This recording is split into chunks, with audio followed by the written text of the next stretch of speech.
नमो भगवते वासुदेवाय नमः। ओम श्री परमात्मने नमः। ओम श्री गणेशाय नमः। ओम श्री गुरवे नमः। यं ब्रह्मा वरुणेन्द्र रुद्रमरुतः स्तुन्वन्ति दिव्यैस्तवैर्वेदैः साङ्गपदक्रमोपनिषदैर्गायन्ति यं सामगान् ध्यानावस्थित तद्गतेन मनसा पश्यन्ति यं योगिनो यस्यान्तं न विदुः सुरासुरगणा देवाय तस्मै नमः। नारायणं नमस्कृत्य नरं चैव नरोत्तमं देवीं सरस्वतीं व्यासं ततो जयमुदीरयेत्। जय श्री हरि, जय श्री राधे। आजदेखि हामीले हजुरहरु समक्षमा कार्तिक महात्म्य लिएर आउने निधो गरेका छौं। हजुरहरुको जुन आस्था रहेको छ, जुन श्रद्धा रहेको छ, हजुरहरुले जुन आग्रह गर्नु भएको छ, यसैलाई सम्मान दिँदै आजदेखि हामीले जुन 31 अध्यायले युक्त भएको महिमा र जुन महत्त्वले युक्त भएको महात्म्य रहेको छ कार्तिक महात्म्य, यो हामीले श्रवण गर्न पाउने छौं। दिनमा एक अध्याय हजुरहरु समक्षमा हामी राख्ने छौं। पुरुषोत्तम महात्म्यमा पनि हामीले श्रवण गरेका थियौं कि कार्तिक महात्म्यको महत्त्व कति रहेको छ भन्ने कुरा र श्री पद्म पुराणबाट उद्धृत गरिएको कार्तिक महात्म्य हजुरहरुका समक्षमा हामी जस्ताको तस्तै राख्ने छौं। विशेष सर्वप्रथम हामीले कार्तिक महात्म्यको जुन महत्त्व रहेको छ, यसको महिमा रहेको छ, जुन भगवानको वाणी रहेको छ, महात्म्यमा उल्लेख गरिएको छ, त्यो थोरै हामीले जानौं, श्रवण गरौं कि यहाँ महात्म्यमा उल्लेख गरिएको छ यदि हामीले घरमै बसेर गंगा स्नान गरेको फल प्राप्त गर्न चाहन्छौं भने हामीले कार्तिक महात्म्यलाई श्रवण गर्नुपर्दछ। प्रयागमा गएर गंगा स्नान गर्नुको धेरै ठूलो महत्त्व रहेको छ। कार्तिक महिनामा दीपदानको धेरै ठूलो महत्त्व रहेको छ। कार्तिक महिनामा भगवान श्री हरि नारायण प्रति जुन हाम्रो भक्ति रहन्छ यो अनन्य पुण्य दिनेवाला हुन्छ भनेर बताइएको छ। विशेष र कार्तिक महिनामा भगवान श्री हरि नारायण प्रति हामीले ज्यादा भक्ति राखेर व्रत बस्न सक्दछौं, उपासना गर्न सक्दछौं। कार्तिक महात्म्यलाई मात्रै श्रवण गर्दाखेरि पनि व्रतको फल प्राप्त गर्न सकिन्छ भनेर यसै महात्म्यमा उल्लेख गरिएको छ।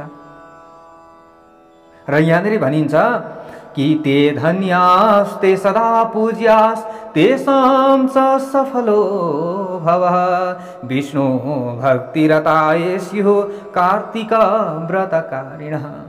ती प्राणीहरू धन्य हुन्, यहाँनेरि बताइएको छ महात्म्यमा, भगवानको वाणी रहेको छ। सदैव ती व्यक्तिहरू पूजनीय छन् र पूजनीय पनि हुन्छन्। कस्ता व्यक्तिहरू भने वास्तवमा जसले भगवान विष्णुको भक्तिमा तल्लीन भएर कार्तिक मासको व्रत गर्दछन् अथवा व्रत कथा महात्म्यलाई मात्र श्रवण गर्दछन् भने उनीहरूले यस धरतीमा आएर मनुष्य चोला पाएको, मनुष्य जीवन प्राप्त गरेको सफल भयो भनेर जान्नु पर्दछ। यसरी बताइएको छ। हेर्नुहोस्, हामीले पुरुषोत्तम महात्म्यमा पनि श्रवण गरेका थियौं। पुरुषोत्तम मास त 3 वर्षमा एकचोटि आउँछ, तर वर्षमा एकचोटि कार्तिक महिना जरुर आउँछ, वर्षमा एकचोटि वैशाख महिना जरुर आउँछ, वर्षमा एकचोटि माघ महिना जरुर आउँछ। वैशाख महात्म्य, कार्तिक महात्म्य, माघ महात्म्य हामीले जरुर श्रवण गर्नै पर्दछ हाम्रो जीवन सफल बनाउनु छ भने। पुरुषोत्तम महात्म्यमा पनि हामीले श्रवण गरेका थियौं। जो चित्र शर्मा नाम गरेका अत्यन्त कृपण व्यक्ति थिए, अन्तिममा उनको मृत्यु भइसकेपछि त्यहाँ भगवानका दूत आउनु भएन, त्यहाँ को आउनुभयो, त्यहाँ यमराजका दूतहरू आए र ती कदर्य चित्र शर्मालाई मुङ्ग्राले पिट्न लागे। त्यो समयमा उनमा याद आयो, उनमा ज्ञान आयो जब पिटाइ पर्छ नि जीवमा, जब हामीमा पनि कहीँ ठक्कर लाग्दछ नि कुनै पनि व्यवहार गर्दै जाँदा, हो त्यो समयमा मात्रै हामीलाई ओहो यसो त गर्नु नहुने रहेछ भन्ने जसरी ज्ञान आउँछ त्यसरी नै कदरियालाई यिनलाई पनि ज्ञान आएको थियो।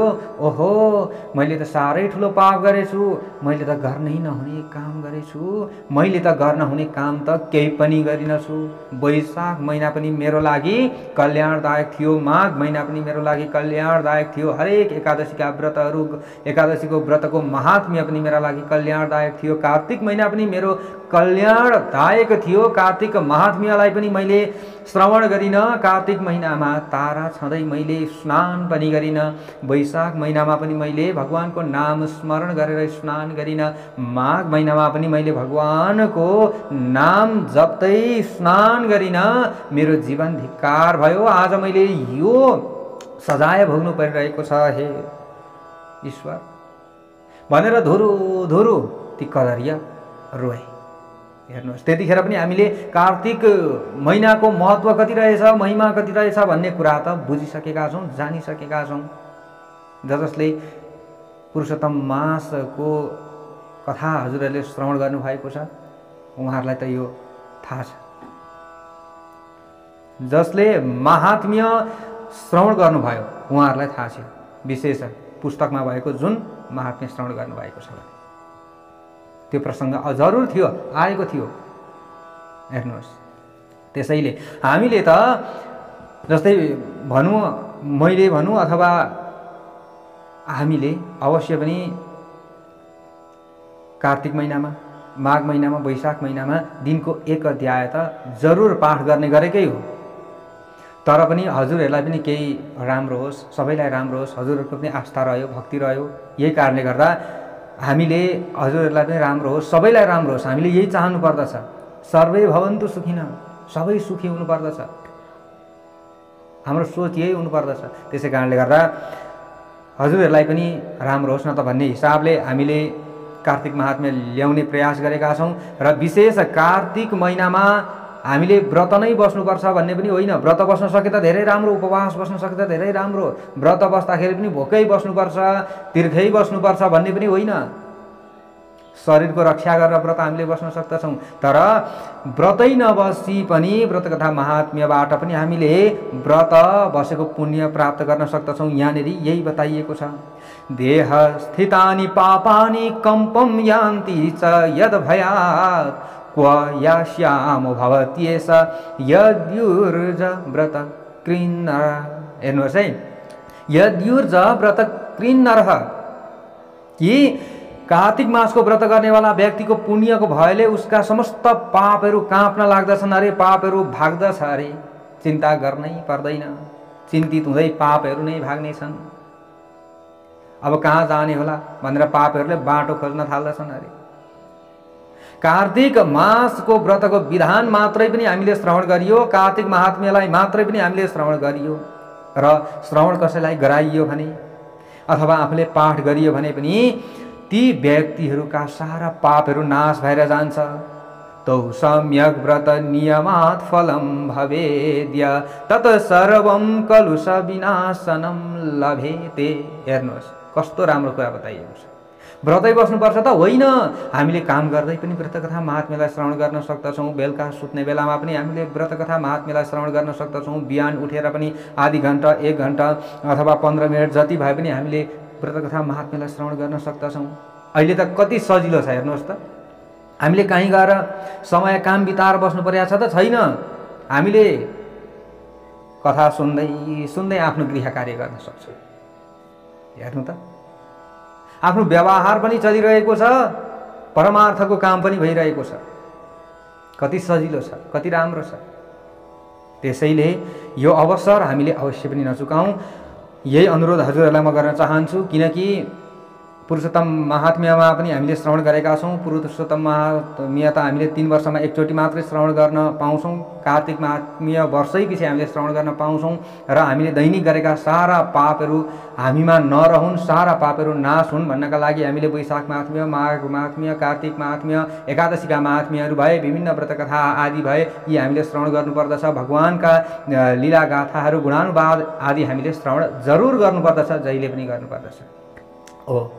र हजुरहरू धेरैले यो आस्था पनि राख्नुभएको छ, श्रद्धा राख्नुभएको छ। हामीले निरन्तर कथा श्रवण गर्न पाऊँ हजुरको मुखबाट भन्ने पनि हजुरहरू धेरैजनाको यो हामीले बोली श्रवण गर्न पायौँ, हामी पनि धन्य छौँ। हजुरहरू धन्य हुनुहुन्छ। खास त हामीप्रति श्रद्धा भन्दा पनि भगवानप्रति प्रेम राख्नुहोस्। हामी त भोलि हामी सबै एउटै त हो नि, हामी सबै भोलि माटोमा मिल्दछौँ। तर जो सच्चिदानन्द परमात्मा उनै आनन्दका स्वरूप हुनुहुन्छ, उहाँसँग नै हाम्रो प्रीति भयो, उहाँसँग नै हाम्रो प्रेम भयो भने अवश्य पनि हामीलाई शान्ति मिल्छ, अवश्य पनि हाम्रो मुक्ति हुन्छ। आदरणीय दर्शक एवं भक्तवृन्दहरू, त्यसैले कार्तिक महिनामा दीपदानको धेरै ठुलो महत्त्व रहेको छ। गङ्गामा गएर हामीले स्नान गरिराख्नु पर्दैन, घरमै हामीले गङ्गा बनाउन सक्दछौँ। कार्तिक महात्म्य श्रवण गरेर घरमै हामीले चाहिँ गङ्गामा गएर स्नान गरेको फल प्राप्त गर्न सक्दछौँ, यसरी भनिन्छ। त्यसैले विशेष पञ्चगङ्गा घाटमा स्नान गर्नुको विशेष महिमा बताइएको छ कार्तिक मासभरि। र यदि सकिएन भने पनि अन्तिममा त्रयोदशी, चतुर्दशी र पूर्णिमामा गङ्गामा गएर स्नान गर्नै पर्दछ कार्तिक महिनामा भनेर यसरी बताइएको छ।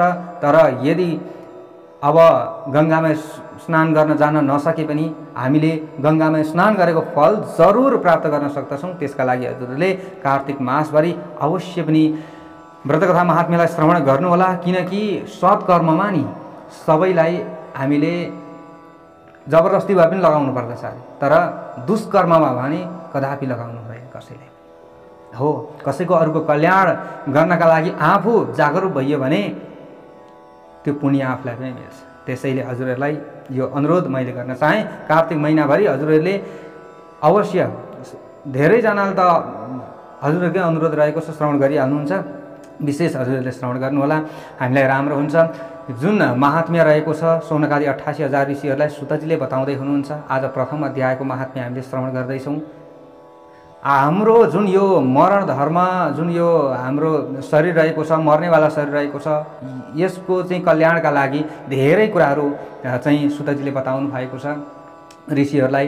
र कार्तिक महात्म्यमा हामीले भगवान श्रीकृष्णजीका विभिन्न लीला गाथाहरू पनि श्रवण गर्न पाउनेछौँ। विभिन्न चरित्रहरू यहाँ आउनेछन् र जीवन उपयोगी कुराहरू आउनेछन्। सारा कुराहरूलाई हजुरहरूले अवश्य पनि श्रवण गरेर लाभ लिन सक्नुहुनेछ, बुझ्न सक्नुहुनेछ, चिन्तन मनन गर्न सक्नुहुन्छ। सुतजीले अगाडि गएर भन्दै हुनुहुन्छ, श्रियः पति मथामन्त्र्य गते देवर्षि सप्तमे हर्षोत फुल्लानना सत्या वासुदेव मथा ब्रवीत। एकचोटि देवर्षि नारदजी भगवान श्रीकृष्णजीलाई भेट्न आउनु भएछ र भेटिसकेर त्यस पछाडि के भन्नु थियो ती सबै कुरा भनिसकेर उहाँ आफ्नो बाटो लागिसक्नु भएछ।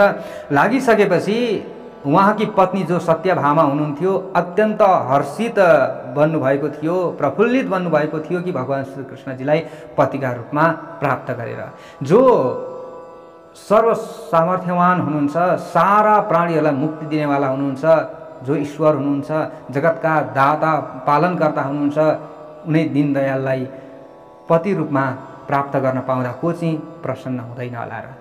जो सत्यभामाजी हुनुहुन्थ्यो, भगवान श्रीकृष्णजीकी पत्नी हुनुहुन्थ्यो, उहाँ अत्यन्त प्रसन्न बन्नुभएको थियो। अरे मुख्य 8 पत्नीहरू थिए, भैष्मी, जाम्बवती, भामा, सत्या, भद्रा च लक्ष्मणा, कालिन्दी, मित्र, बिन्दा, यतिकै 8 मुख्य थिए भने अरू 16,100 थिए विशेष। र जो सत्यभामा उनी सत्राजितकी छोरी हुनुहुन्छ र सत्राजितले नै भगवान श्रीकृष्णजीलाई मणिचोरको आरोप पनि लगाएका थिए। त्यो कलङ्कबाट पनि उहाँले गुज्रनु परेको थियो, तर त्यो कलङ्कलाई उहाँले हटाउनु भएको थियो। विशेष विभिन्न हामीले कथाहरू श्रीमद् भागवतमा पनि श्रवण गर्न पाउँछौँ। आदरणीय दर्शक एवं भक्तवृन्दहरू, अगाडि गएर सत्यभामाले सोध्दै हुनुहुन्छ, भगवान श्रीकृष्णजीसँग के भन्नुहुन्छ, धन्यास्मि कृतकृत्यास्मि सफलं जीवितं मम मज्जन्मनुनिधाने च धन्यौ तौ पितरौ मम। मेरो जन्म सफल भएको छ हे स्वामी। मेरो जन्म मात्रै होइन, मलाई जन्म दिनेवाला मेरा माता पिता पनि सफल हुनुभएको छ, धन्य हुनुभएको छ। म जस्तै त्रैलोक्य सुन्दरीलाई जन्म दिनुभएको छ। उहाँहरूलाई अलिकति घमण्ड पनि के भयो भने म चाहिँ त्रिलोकै सुन्दरी हुँ भन्ने एउटा सानो घमण्ड पनि उहाँलाई चाहिँ थियो सत्यभामाजीलाई। र जुन सुन्दरताको प्रभावले गर्दा 16,000 रानीहरूलाई छोडेर हजुरले मलाई प्रिय ठान्नु भएको छ भनेर यहाँनिर भगवान श्रीकृष्णजीलाई सत्यभामाजीले भन्दै हुनुहुन्छ। हेर्नुहोस् है यहाँनिर। र जुन कल्पवृक्ष रहेको थियो, यो कल्पवृक्षको बारेमा त सारा प्राणीहरूले जान्दैनन्। कल्पवृक्ष अहिले मेरो घरमा हजुरले ल्याएर स्थापना गरिदिनु भएको छ। म त्यति प्यारी छु हे स्वामी भनेर यसरी सत्यभामाजीले भगवान श्रीकृष्णजीलाई भन्दै हुनुहुन्छ। तिनै लोकको स्वामी लक्ष्मीपतिलाई मैले प्राप्त गरेको छु। हे मधुसूदन, म हजुरसँग केही सोध्न चाहन्छु, केही प्रश्न राख्न चाहन्छु। जुन प्रश्नको उत्तर हजुरले दिनुहुन्छ त्यो उत्तरद्वारा मेरो कल्याण होस् र त्यो उत्तर सुन्नेवाला सारा प्राणीहरूको पनि कल्याण होस् र जुन यो प्रसङ्ग सुन्नेवाला व्यक्ति रहेका छन् उनीहरूको पति पत्नीको वियोग पनि नहोस् र हजुर र मेरो पनि वियोग नहोस्। कहिल्यै पनि यस्तो पुण्यदायी प्रसङ्ग हजुरले श्रवण गराइदिनु होस् भनेर यसरी बिन्ती गर्नुभयो। अगाडि गएर सुतजीले सौनकादि 88,000 ऋषिहरूलाई भन्दै हुनुहुन्छ। आफ्नी प्रियतमाको यस्तो वचन सुनेर उनै भगवान श्रीकृष्णजी मुसु हाँस्नु भयो अरे, मुस्कुराउनु भयो अरे। हेर्नुहोस् है कस्तो राम्रो प्रसङ्ग आउँदैछ यहाँ, सुन्नुहोस् है त। सत्यभामाको हात पक्रेर उहाँले हाँस्नु भयो अरे। तिमी पनि के भन्छौ देवी, अब के भनौँ त तिमीलाई, मैले के कल्याणदायक प्रसङ्ग सुनाउँ त भनेर यसरी भन्नुभयो। त्यस पछाडि उनै सत्यभामालाई सम्बोधन गरेर हाँस्दै भन्न थाल्नुभयो, तिमीले जुन अहिले कल्पवृक्षको कुरा गर्यौ नि, हे देवी, मलाई तिमीभन्दा अधिक कुनै स्त्रीहरू प्यारा छैनन्। 16,000 रानीहरूमा तिमी नै मेरो प्राण समान रहेकी छौ। तिम्रो लागि सम्पूर्ण देवतासहित देवराज इन्द्रले पनि विरोध गरे। तिम्रा लागि मैले कल्पवृक्ष लिन स्वर्गमा जाँदाखेरि इन्द्रले पनि विरोध गरेका थिए। हे प्यारी, जो तिमी सुन्न चाहन्छौ त्यो अद्भुत कुरो म तिमीलाई बताउँदैछु, श्रवण गर है त भनेर यसरी भन्दै हुनुहुन्छ भगवान श्रीकृष्णजीले आफ्नी पत्नी सत्यभामालाई। सुतजीले अगाडि गएर सौनकादि 88,000 ऋषिहरूलाई भन्दै हुनुहुन्छ। एकदा भगवान कृष्ण सत्यायाः प्रिय कार्यया वैनतेयं समारूढ इन्द्रलोकं तदागमत्। एकपल्ट भगवान श्रीकृष्ण सत्यभामालाई प्रसन्न गर्नका लागि गरुडमा चढेर इन्द्रलोक जानुभयो। यहाँनिर सुतजीले भन्दै हुनुहुन्छ सौनकादि 88,000 ऋषिहरूलाई त्यहाँ गएर कल्पवृक्षको याचना गर्नुभयो। ए इन्द्र, मेरी सत्यभामाले कल्पवृक्ष लिएर आउनु भनेर पठाएकी छन्, मलाई कल्पवृक्ष दिनु पर्यो भनेर यसरी इन्द्रका अगाडि गएर भगवान श्रीकृष्णले भन्नुभयो। तर इन्द्रले दिएनन्।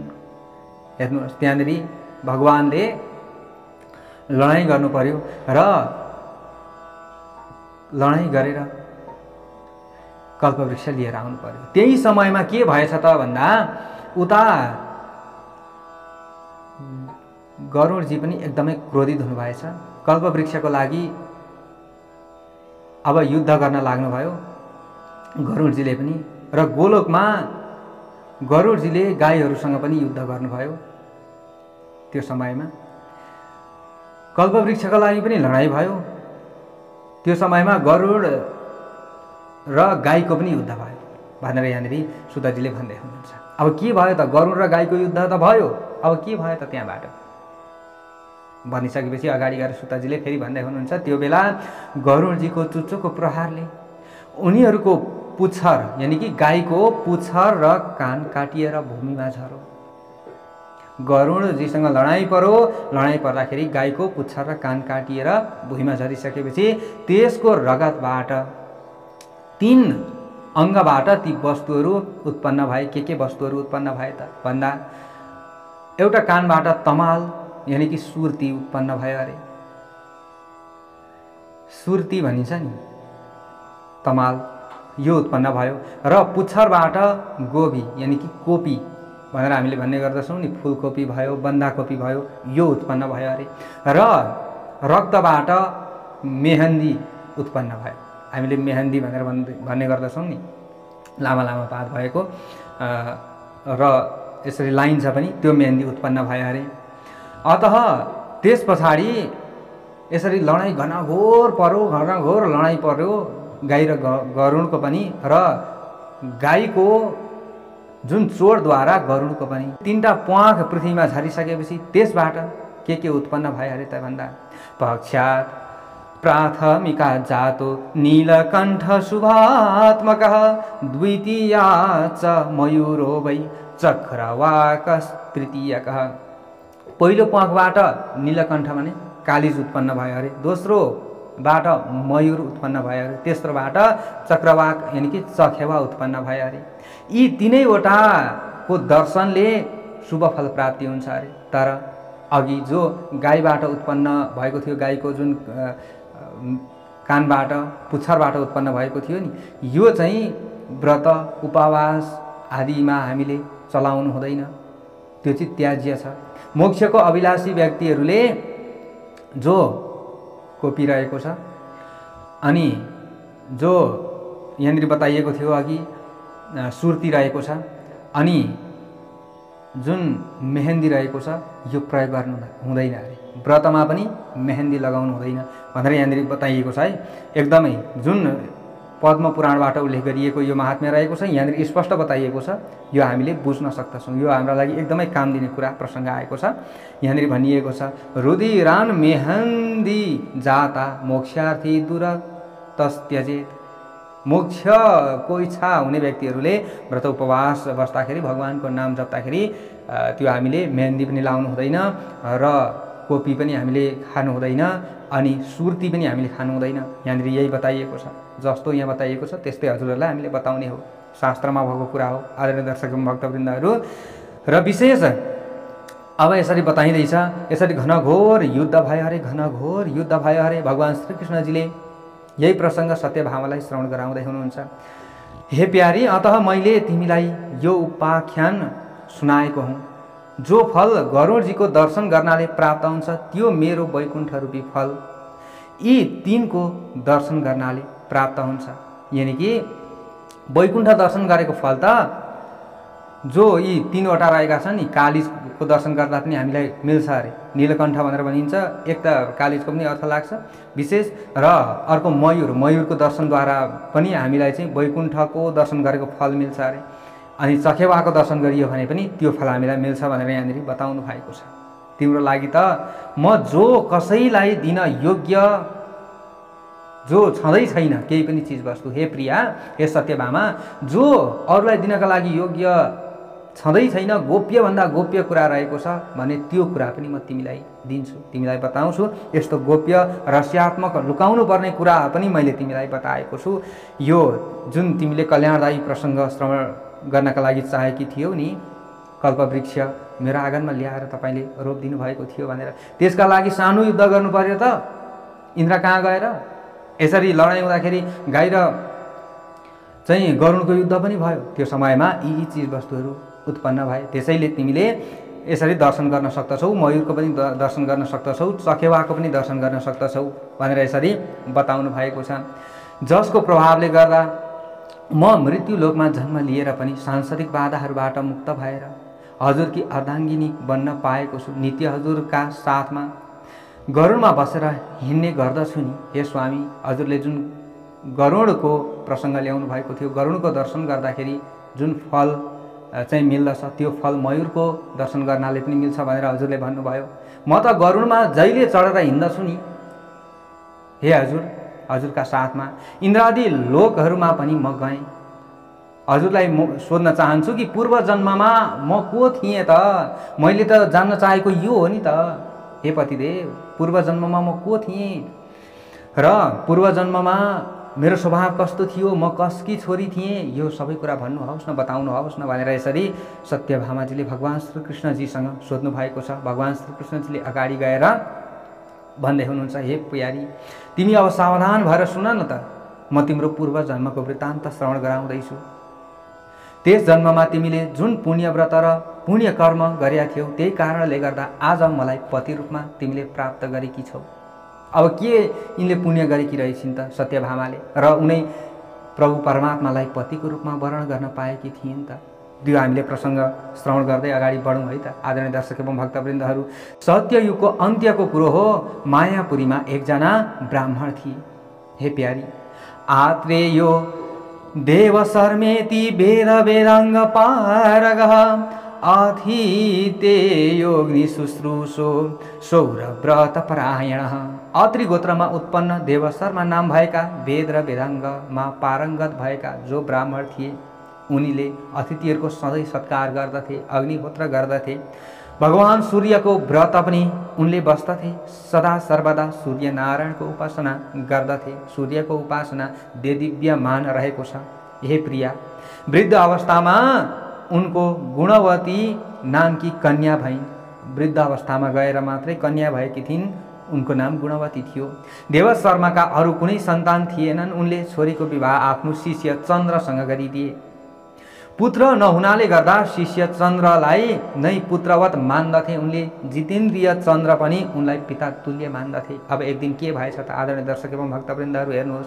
एक दिन चन्द्र र देवशर्मा कुश समिधा लिनका लागि जङ्गलमा गएका रहेछन्। घुम्दा घुम्दै घुम्दा घुम्दै त्यो वनमा विकराल शरीर गरेको एउटा राक्षस आएछ।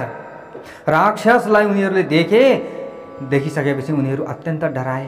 डरले गर्दा शरीर पनि शिथिल भयो, असमर्थ भयो। हेर्नुहोस्, असमर्थ भयो एकदमै। हामी ज्यादा डराउनु पनि हुँदैन।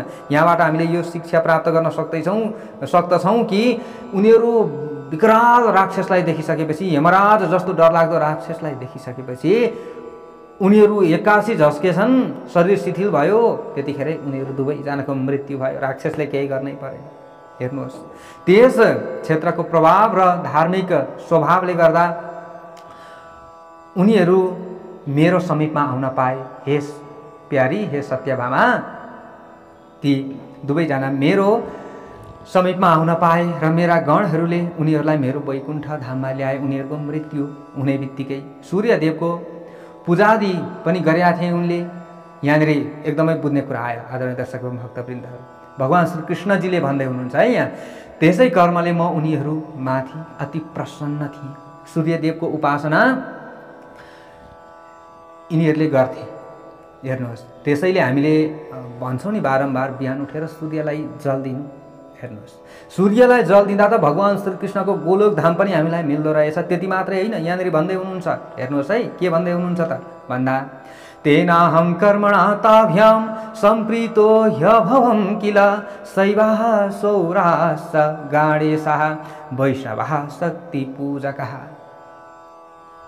यहाँनिर हेर्नु होला, उहाँले भन्दै हुन्छ भगवान् श्रीकृष्णजीले सत्यभामालाई, हे देवी, शिवका उपासक, सूर्यका उपासक मात्रै होइन, शिवका उपासक, सूर्यका उपासक, गणेशका उपासक, वैष्णव यानी कि भगवान विष्णुजीका उपासक, देवीका उपासक, यी सबैले मलाई प्राप्त गर्न सक्दछन्।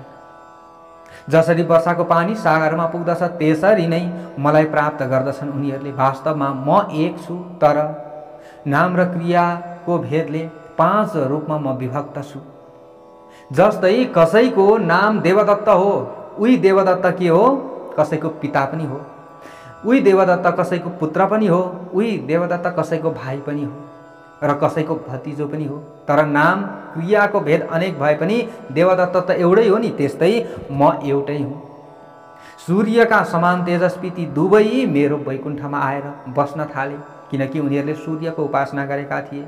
विमानमा यात्रा गर्दथे दुवैजना। मृत्यु पश्चात उनीहरूको मेरो समान रूप थियो, मेरो नजिकै रहन्थे। अरू दिव्य स्त्री र चन्दनको भोग भोग्नेवाला उनीहरू थिए भनेर यसरी भगवान् श्रीकृष्णजीले आफ्नै प्यारी सत्यभामालाई बताउनु भयो। आदरणीय दर्शक एवं भक्तवृन्दहरू, यस्तो दिव्यमान प्रसङ्ग आज हामीले श्रवण गर्यौँ कि भगवान् गणेशको उपासना गर्दाखेरि पनि, भगवान् सूर्यको उपासना गर्दाखेरि पनि उनै भगवती देवीको उपासना गर्दाखेरि पनि र उनै शिवजीको उपासना गर्दाखेरि पनि भगवान शालिग्रामजीको उपासना गर्दाखेरि पनि हामीले भगवान श्रीकृष्णजीको समीपमा बस्न पाउने रहेछौँ। यस्तो एकदमै हाम्रा लागि ज्ञानवर्धक प्रसङ्ग आज हामीले श्रवण गऱ्यौँ। र अब जुन नवरात्र चलिरहेको छ, यो नवरात्रमा देवीको उपासना धेरै ठुलो महत्त्वदायक रहेको छ। हामीले घरमा चण्डी गुन्जाउन सक्दछौँ, चण्डी पाठ गर्न सक्दछौँ, देवीको उपासना गर्न सक्दछौँ। आदरणीय दर्शक एवं भक्तवृन्दहरू, यहाँनिर